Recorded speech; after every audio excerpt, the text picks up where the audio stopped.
Welcome back to Mac's 50th anniversary celebration.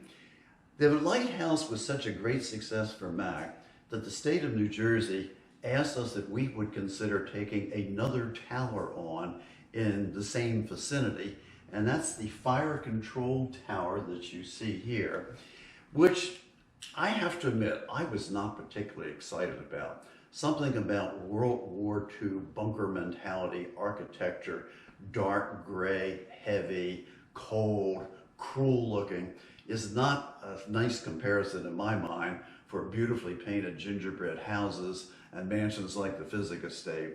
But we looked this over and thought, this does have possibilities. So we said, let's talk about this a little bit more seriously. And we got the idea that if we could use this tower and also make it a memorial to veterans from World War II in our area, this could be a very popular attraction. But let me tell you a little bit about why these towers were constructed.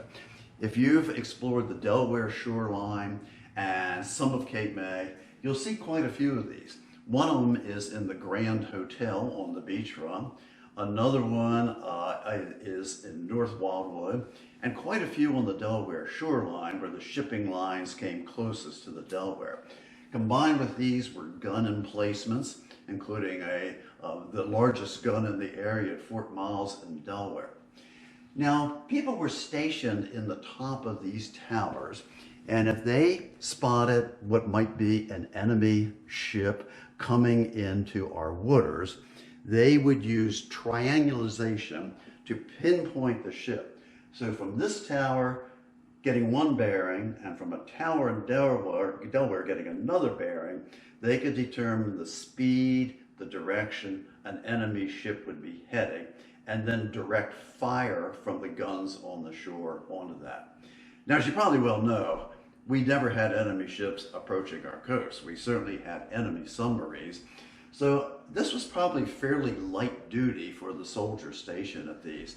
I would be willing to bet that the Battle of the Bulge was more how much they got to eat here and how little they had to do with the war elsewhere. But this still is a wonderful celebration of our participation in the war.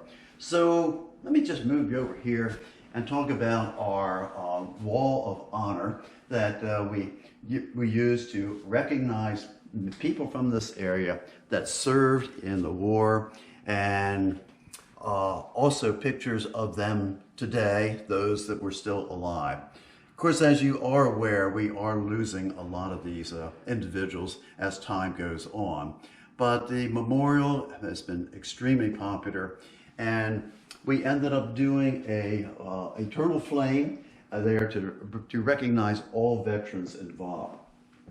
So this tower has never had the numbers that the lighthouses had, but a very great addition to our collection of very important things. So we've moved from a Victorian mansion into maritime history with the lighthouse, into World War II history. And as some of you know, we now have acquired, through a gift from the Clemens, the Bats Lane Cottages, known as the Wailers Cottages, which will add to our collection of things that truly represent Cape May County. But I just wanted to mention one more thing. I found out in doing these lectures, and this is the 11th one, that people like podiums because it gives you something to stand behind and something for your hands to do. And without that, you wonder whether you should stand at parade rest.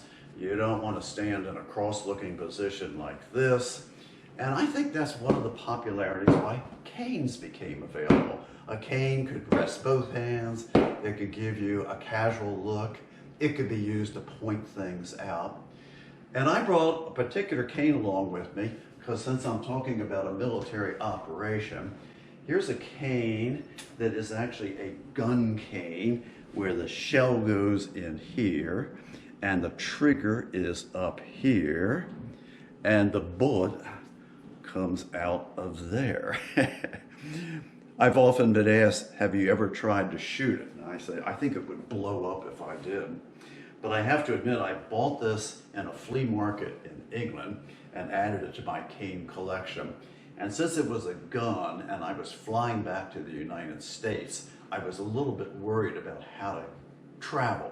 So I wrapped it up in a package with other canes, and I thought if I get stopped at customs, they take a look at it, I'm gonna play dumb. I didn't know it was a gun.